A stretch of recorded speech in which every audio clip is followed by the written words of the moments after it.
എല്ലാവർക്കും നമസ്കാരം. നമുക്കറിയാം പോഷൻ ട്രാക്കർ എന്നതൊരു മൊബൈൽ ആപ്ലിക്കേഷനാണ്. ഇൻ്റർനെറ്റിൻ്റെ സഹായത്തോടു കൂടെ മാത്രം പ്രവർത്തിക്കുന്ന ഈ ആപ്ലിക്കേഷനകത്താണ് നമ്മൾ ഓരോ ദിവസത്തിലെ അങ്കണവാടി പ്രവർത്തനങ്ങളും രേഖപ്പെടുത്തി മുന്നോട്ട് പോകാറുള്ളത്. ഇത്തരത്തിൽ കൃത്യമായ രേഖപ്പെടുത്തലുകൾക്ക് ഓരോ മാനദണ്ഡങ്ങൾ നിശ്ചയിച്ചിട്ടുണ്ട്.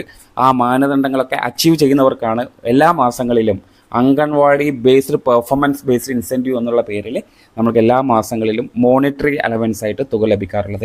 അത് അംഗൻവാടി വർക്കർക്ക് 500 രൂപയാണ്. അതേപോലെ ഹെൽപ്പർക്ക് ഈ ഇനത്തിൽ 250 രൂപയിലേക്ക്. അതിൻ്റെയൊക്കെ കൃത്യമായിട്ടുള്ള മാനദണ്ഡങ്ങൾ എന്തൊക്കെയാണ് എന്നുള്ളത് നമ്മൾ കഴിഞ്ഞ സെഷനിലൊക്കെ തന്നെ പോഷക ഭാഷ എന്ന ചാനലിലേക്ക് വിശദീകരിച്ച് തന്നെ അപ്ലോഡ് ചെയ്തിട്ടുണ്ട്. പുതുതായി വന്ന ടീച്ചേഴ്സ് ഉണ്ടെങ്കിൽ അല്ലെങ്കിൽ അറിയാത്ത ടീച്ചേഴ്സ് ഉണ്ടെങ്കിൽ അതെല്ലാം ഒന്ന് കാണുക എന്നുള്ളതാണ്. ഈ കാര്യങ്ങളൊക്കെ തന്നെ നിങ്ങൾക്ക് വേണ്ടിയിട്ടാണ് എത്തിക്കുന്നത്. അംഗനവാടിയിലെ പുതിയ പ്രവർത്തന രീതി എങ്ങനെയാണെന്നുള്ളത് മനസ്സിലാക്കിക്കൊണ്ട് മാത്രമേ നമ്മൾക്ക് മുന്നോട്ട് കൊണ്ടുപോകാൻ സാധിക്കുകയുള്ളൂ എന്നുള്ളതാണ്. അല്ലെങ്കിൽ ഒരുപാട് പരാതികൾ വരുന്ന സാഹചര്യമുണ്ട്. അതെല്ലാം പൂർണ്ണമായിട്ടും ഒഴിവാക്കുന്നതിനാണ് പോഷൻ ട്രാക്കർ എന്ന ആപ്ലിക്കേഷനെ കുറിച്ച് കൃത്യമായിട്ടുള്ളൊരു ധാരണ നിങ്ങൾ ആദ്യം കൊണ്ടുവരിക. അപ്പോൾ ഈ ഒരു സാഹചര്യത്തിലാണ് നമുക്കറിയാം ഇൻസെൻറ്റീവിനെ കുറിച്ചിട്ടാണ് ഒരുപാട് ടീച്ചേഴ്സിന് ആശങ്കയുള്ളൂ. പ്രത്യേകിച്ച് പുതുതായിട്ട് അംഗൻവാടിയിലേക്ക് ജോയിൻ ചെയ്ത ടീച്ചേഴ്സ്, അതേപോലെ തന്നെ വേറെ സെൻറ്ററിൽ നിന്നും പുതിയ സെൻറ്ററിലേക്ക് ട്രാൻസ്ഫർ ആവുന്ന സാഹചര്യങ്ങളുണ്ട്. അങ്ങനെ വരുന്ന ടീച്ചേഴ്സിനുമാണ് ഇത്തരത്തിൽ ഇൻസെൻറ്റീവ് മുടങ്ങിപ്പോകുന്ന സാഹചര്യമുണ്ടോ, അല്ലെങ്കിൽ എൻ്റെ പ്രവർത്തനങ്ങൾ പ്രതിഫലിക്കാതെ വരുന്ന സാഹചര്യങ്ങളുണ്ടോ എന്നുള്ള ആശങ്കയിലേക്ക് പോകുന്നത്. അത് ക്ലിയർ ചെയ്യുന്നതിന് വേണ്ടിയിട്ടാണ് ഈ സെഷൻ നിങ്ങളിലേക്ക് എത്തിക്കുന്നത്. എല്ലാ ടീച്ചേഴ്സും ഈ കാര്യങ്ങൾ കൃത്യമായി മനസ്സിലാക്കുക. അതായത് ടീച്ചർ ഒരു ട്രാൻസ്ഫർ മാറി വന്ന ടീച്ചർ അല്ലെങ്കിൽ പുതിയ ടീച്ചർ അംഗൻവാടിയിൽ വരുന്ന സമയം പോഷൻ ട്രാക്കർ ഒന്ന് ഓപ്പൺ ചെയ്യും. അവർക്ക് നമ്മൾ ഓൾറെഡി യൂസർ നെയിമും പാസ്വേഡും കൊടുത്തിട്ടുണ്ടാവും. അത് പഴയ ടീച്ചർ ചെയ്തത് തന്നെയാണ്. അതിലൊരു മാറ്റമില്ല. കാരണം യൂസർ നെയിം എന്ന് പറയുന്നത് നമ്മളുടെ CUG നമ്പറാണ്. അതായത് BSNL ക്യാഷ് ഫോണിലേക്ക് തന്നിട്ടുള്ള CUG നമ്പർ ആയിരിക്കും. 9430 തുടങ്ങുന്ന നമ്പർ ആയിരിക്കും നമ്മൾ യൂസർ നെയിം. പാസ്വേഡ് നിങ്ങൾക്ക് തന്നിട്ടുള്ളതായിരിക്കും. അത് ടീച്ചർ പുതുതായി വന്ന ടീച്ചർ ഓപ്പൺ ചെയ്യുന്ന സമയം അവിടെ ടീച്ചറുടെ പേരല്ല കാണുന്നത്. ഈ ഒരു ഇൻ്റർഫേസിൽ നോക്കുക, ടീച്ചറുടെ പേരല്ല, മറിച്ച് മുൻപുള്ള ടീച്ചറുടെ പേരായിരിക്കും അവിടെ കാണാൻ സാധിക്കുക. അവിടെ നിന്ന് തുടങ്ങി ടീച്ചറുടെ ബേജാറ് കൃത്യമായി മനസ്സിലാക്കുക. ടീച്ചറുടെ പേരിനല്ല ഇപ്പോൾ പോഷൻ ട്രാക്കറിനകത്ത് പ്രസക്തിയുള്ളത് എന്നുള്ളത് തിരിച്ചറിയുക. ടീച്ചറുടെ പേര് വരുത്തുന്നത് കൊണ്ട് പ്രശ്നങ്ങളൊന്നുമില്ല. പക്ഷേ ഇപ്പോഴൊരു സാഹചര്യത്തിൽ മാറ്റാൻ പറ്റാത്തൊരു കാരണം കൂടിയുണ്ട്. അത് ഈ സെഷനിൽ തന്നെ വിവരിക്കുന്നുണ്ട്. ടീച്ചർ തുറന്ന് നോക്കുമ്പോൾ ടീച്ചറുടെ പേരല്ല, മുൻപിലെ ടീച്ചറുടെ പേരാണ് അവിടെ കാണുന്നത്. അപ്പോൾ തന്നെ ടീച്ചർക്ക് അവിടെ പ്രശ്നങ്ങൾ ഉദിച്ചു. കാരണം ഇനി എനിക്ക് ഇൻസെൻറ്റീവ് കിട്ടാത്ത സാഹചര്യം ഉണ്ടാവും. കാരണം എൻ്റെ പേരല്ല പോഷൻ ട്രാക്കറിനകത്തുള്ളത്. അതുകൊണ്ട് തന്നെ ഞാൻ പ്രവർത്തിക്കുന്നതിനനുസരിച്ചിട്ടുള്ള ഇൻസെൻറ്റീവ് ലഭിക്കാതെ പോകുമോ? ഇക്കാര്യത്തിൽ നമ്മളൊന്ന് മനസ്സിലാക്കേണ്ടത് പോഷൻ ട്രാക്കറിനകത്തുള്ള പേരിന് ഒരു പ്രസക്തിയും ഇല്ല എന്നുള്ളതാണ് നമ്മൾ ആദ്യം മനസ്സിലാക്കേണ്ടത്. ഈ പേരിനെ അടിസ്ഥാനപ്പെടുത്തിക്കൊണ്ട്, അതായത് ടീച്ചറുടെ പേരിനെ അടിസ്ഥാനപ്പെടുത്തിക്കൊണ്ടല്ല നിങ്ങൾക്കുള്ള ഇൻസെൻറ്റീവുകൾ അവിടെ വരുന്നത് എന്നുള്ളത് ആദ്യം നമ്മൾ തിരിച്ചറിയണം. ടീച്ചറുടെ പേര് അവിടെ എന്ത് തന്നെയാണെങ്കിലും, പഴയ ആളുടെ പേരാണെങ്കിലും ഇനി വരാനുള്ള ആളുടെ പേരാണെങ്കിലും തെറ്റിപ്പോയ പേരുകളാണെങ്കിലും അവിടെ ആ പേരിനെല്ലാ പ്രസക്തിയും, മറിച്ച് അവിടെ ഒരു അങ്കണവാടി കോഡുണ്ട്. 11 അക്കമുള്ള 3259 തുടങ്ങി നിങ്ങളുടെ സെൻറ്ററിന് നിങ്ങൾക്ക് അനുവദിച്ച് തന്നിട്ടുള്ള പോഷൻ ട്രാക്കറിൽ ഒരു അങ്കണവാടി കോഡുണ്ട്. ആ അങ്കണവാടി കോഡിനെ അടിസ്ഥാനപ്പെടുത്തിക്കൊണ്ടാണ് ഈ ഇൻസെൻറ്റീവും നിങ്ങൾ ചെയ്യുന്ന പ്രവർത്തനങ്ങളൊക്കെ തന്നെ പ്രതിഫലിക്കുന്നത് എന്നുള്ളത് ആദ്യം നമ്മൾ തിരിച്ചറിയണം. അതായത് പോഷൻ ട്രാക്കറിനകത്ത് നമ്മൾ ചെയ്യുന്ന ഓരോ പ്രവർത്തനങ്ങളും ഓരോ അംഗൻവാടിയെ ബേസ് ചെയ്തുകൊണ്ടാണ്. ഓരോ അംഗൻവാടിക്കും 11 അക്ക ഡിജിറ്റ് കൊടുത്തിട്ടുണ്ട്. അതിൽ project code, state code, sector code, anganwadi code എന്നിവ ഉൾപ്പെടുത്തിയിട്ടുള്ള 11 അക്ക ഡിജിറ്റാണ് അവിടെ പ്രസക്തിയുള്ളത് എന്നുള്ളത് തിരിച്ചറിയുക. അപ്പോൾ ടീച്ചറുടെ പേര് അവിടെ എല്ലാം മാറിപ്പോയാലും ഇനീഷ്യൽ തെറ്റാണെങ്കിലും അവിടെ ഒരു വിഷയവും ഈ ഇൻസെൻറ്റീവിൻ്റെ കാര്യത്തിൽ ഉദിക്കുന്നില്ല എന്നുള്ളത് തിരിച്ചറിയുക. ടീച്ചറുടെ പേര് ഇപ്പോൾ യഥാർത്ഥമായിട്ടുള്ള പേരല്ല.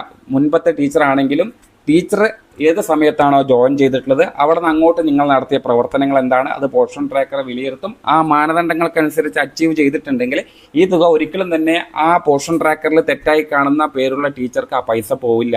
അത്തരത്തിലുള്ള ആശങ്ക വേണ്ട എന്നുള്ളതാണ് ആദ്യം മനസ്സിലാക്കേണ്ടത്. നിങ്ങൾ ചെയ്ത പ്രവർത്തനങ്ങൾ എന്താണ് എന്ന് നമ്മുടെ സൂപ്പർവൈസേഴ്സിന് കൃത്യമായിട്ട് തന്നെ നമുക്ക് ഈ Poshan tracker eligibility list download ചെയ്യാൻ കഴിയും. ഓരോ മാസത്തിലും അത് നമുക്ക് കാണാൻ കഴിയും. അവിടെയൊക്കെ ടീച്ചറുടെ പേരല്ല പ്രതിഫലിച്ച് വരിക, മറിച്ച് അംഗൻവാടി കോഡും അംഗൻവാടിയുടെ പേര് മാത്രമാണ് അവിടെ വരികയുള്ളൂ. ആ അംഗൻവാടി പേരിന് നേരെ കാണുന്ന 250 രൂപ അല്ലെങ്കിൽ 500 രൂപ എന്ന് കാണുന്ന രീതിയിലേക്ക് നിങ്ങൾക്ക് റിപ്പോർട്ടുകൾ വന്നാൽ നിങ്ങൾക്ക് ഉറപ്പായിട്ടും ആരാണോ ആ മാസത്തിൽ പ്രവർത്തനം നടത്തിയത് എന്നുള്ളത് കൃത്യമായി നമ്മളെ സൂപ്പർവൈസേഴ്സിന് അറിയാം. കാരണം നിങ്ങൾ രജിസ്റ്ററിലൊക്കെ ഒപ്പിടുന്നതാണ്. ഇവിടെ നിങ്ങളെ ജോയിൻ ചെയ്ത എല്ലാ വിവരങ്ങളും, രേഖകളുണ്ട്. അതിനെ അടിസ്ഥാനപ്പെടുത്തിക്കൊണ്ട് മാത്രമേ ഈ പറയുന്ന തുക ആർക്കാണോ എത്തുന്നത് അവർക്ക് കൃത്യമായിട്ട് ക്രെഡിറ്റ് ആവുകയുള്ളൂ. അല്ലാതെ പേര് കാണുന്നത് ആർക്കാണോ അവർക്കല്ല ഇൻസെൻറ്റീവ് പോകുന്നത് എന്നുള്ളത് കൂടി തിരിച്ചറിയണം. അപ്പോൾ ഒരുപാട് ടീച്ചേഴ്സിൻ്റെ ആശങ്കകളാണ്, അത് സ്വാഭാവികമായിട്ടുണ്ടാവാം. അതിനൊരു ക്ലാരിറ്റി തരുന്നതിന് വേണ്ടിയിട്ടാണ് ഈ സെഷൻ നമ്മൾ ചെയ്തിട്ടുള്ളത്. ഇനി നമ്മൾ പേരുകൾ ഇടയ്ക്കിടയ്ക്ക് മാറ്റുന്നതിലെ ബുദ്ധിമുട്ട് എന്താണെന്നുള്ളത് കൂടി പറഞ്ഞു തരാം. നമ്മൾ പോർഷൻ ട്രാക്കറിനകത്ത് യൂസർ നെയിമും പാസ്വേഡ് നമുക്ക് അനുവദിച്ച് തന്നിട്ടുണ്ട്. ഇത്തരത്തിൽ യൂസർ നെയിമായിട്ട് നമുക്ക് അനുവദിച്ച് തന്നിട്ടുള്ള കാസ് ഫോണിലെ CUG സിമ്മാണ്, അതായത് BSNL സിമ്മാണ് എല്ലാവർക്കും ഇപ്പോൾ കേരളത്തിലുടനീളം കൊടുത്തിട്ടുള്ളത്. ഇതിൽ ഇപ്പോൾ റീചാർജ് എന്ന് പറയുന്ന സംവിധാനം ഈ മാസത്തിൽ കയറിയിട്ടില്ല. അതുകൊണ്ട് തന്നെ ഈ പറയുന്ന പ്രവർത്തനങ്ങൾക്ക് നമുക്ക് തടസ്സമായിട്ട് വരും. അതായത് ടീച്ചറുടെ പേര് മാറ്റി പുതിയ ടീച്ചറുടെ പേര് രേഖപ്പെടുത്തുന്ന സമയത്താണ് ഇത്തരത്തിൽ OTP നിർബന്ധമായിട്ട് വരിക. അപ്പോൾ ഈ സാഹചര്യത്തിൽ ഇപ്പോൾ OTP വരുന്നില്ല എന്നുള്ളത് നമുക്കറിയുന്ന കാര്യമാണ്. അതിൽ റീചാർജ് ആയിട്ടില്ല. ആയതുകൊണ്ട് തന്നെ നമ്മൾക്ക് ഇപ്പോൾ പേര് മാറ്റിക്കഴിഞ്ഞാൽ പിന്നീട് നമുക്കത് ഫോർഗോട്ട് പാസ്വേഡ് കൊടുത്ത് പുതിയ MPIN അടിക്കേണ്ട സാഹചര്യമുണ്ട്. അത്തരത്തിൽ പുതിയ MPIN കൊടുത്താലേ നമുക്ക് നാളത്തെ ദിവസം മുതൽ പുതിയ പോർഷൻ ട്രാക്കർ ഓപ്പൺ ചെയ്ത് മുന്നോട്ട് ബാക്കിയുള്ള പ്രവർത്തനങ്ങൾ ചെയ്യാൻ കഴിയുകയുള്ളൂ. പക്ഷെ അത് ഇപ്പോൾ സാധ്യമല്ല. കാരണം BSNL സിം റീചാർജ് അല്ലാത്തത് കൊണ്ട് തന്നെ നമ്മൾ അംഗൻവാടിയിൽ രജിസ്റ്റർ ചെയ്തിട്ടുള്ള ഈ നമ്പറിലാണ് ഈ കാര്യങ്ങളൊക്കെ സേവ് ആവുന്നത് കൊണ്ട് തന്നെ നമുക്ക് പുതിയ പേരിലേക്ക് ചേഞ്ച് ചെയ്യാൻ താൽക്കാലികമായിട്ടുള്ള ബുദ്ധിമുട്ടുണ്ട് എന്നുള്ളത് ആദ്യം ടീച്ചേഴ്സ് മനസ്സിലാക്കുക. അപ്പോൾ പുതിയ റീചാർജ് ഒക്കെ വന്നതിന് ശേഷം നമുക്ക് ഇത്തരത്തിൽ പേരുകൾ ചേഞ്ച് ചെയ്യാൻ സാധിക്കും എന്നുള്ളതാണ്. അപ്പോൾ OTPയിലെ പ്രശ്നം തുടരെ പോർഷൻ ട്രാക്കറിനകത്തുണ്ട്. ബെനിഫിഷ്യറി രജിസ്റ്റർ ചെയ്യുന്ന സമയത്ത് അവസാന 4 OTP വരാത്ത സാഹചര്യം.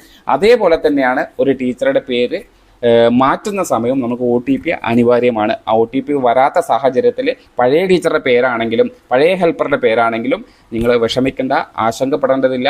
നിങ്ങൾ പ്രവർത്തിക്കുന്ന പോർഷൻ ട്രാക്കറിലെ പ്രവർത്തനങ്ങൾക്കനുസരിച്ച് ഉറപ്പായിട്ടും നിങ്ങളുടെ അക്കൗണ്ടുകളിൽ ഇത്തരത്തിൽ മാനദണ്ഡങ്ങൾ പൂർത്തിയാക്കി കഴിഞ്ഞാൽ ഉറപ്പായിട്ടും നിങ്ങളുടെ പേരിൽ തന്നെ നിങ്ങളുടെ അക്കൗണ്ടിൽ തന്നെ ഈ തുകകളൊക്കെ തന്നെ ക്രെഡിറ്റ് ആവും എന്നുള്ളതാണ്. ആയതുകൊണ്ട് തന്നെ കൃത്യമായും ഈ കാര്യങ്ങളൊക്കെ മനസ്സിലാക്കി നമ്മൾ അറിയാത്ത ടീച്ചേഴ്സിന് കൂടി നിങ്ങൾ പഠിപ്പിച്ചു കൊടുക്കണം.